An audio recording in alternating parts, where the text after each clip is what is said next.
বাংলাদেশ জাতীয় পার্টির চেয়ারম্যান আন্দালিব রহমান পার্থর স্ত্রী শেখ সায়রা শারমিনকে বিদেশ যাত্রায় বাধা দেওয়া হয়েছে। মঙ্গলবার দুপুরে হযরত শাহজালাল আন্তর্জাতিক বিমানবন্দরে তাকে থাইল্যান্ডগামী একটি ফ্লাইটে উঠতে দেননি ইমিগ্রেশন কর্তৃপক্ষ।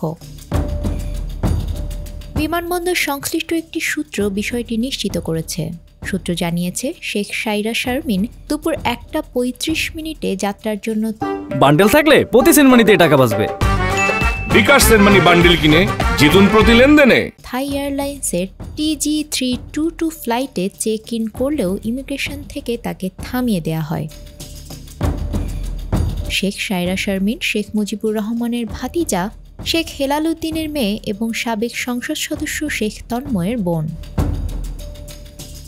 শেখ হেলাল আওয়ামী লীগের রাজনীতিতে সক্রিয় এবং বাগেরহাট 1 আসন থেকে নৌকা প্রতীক নিয়ে সংসদ সদস্য নির্বাচিত হয়েছিলেন। বাগেরহাট 2 থেকে তার ছেলে শেখ তন্ময়ও একই প্রতীকে নির্বাচিত হন। নিউজ ডেস্ক, আমাদের সময়।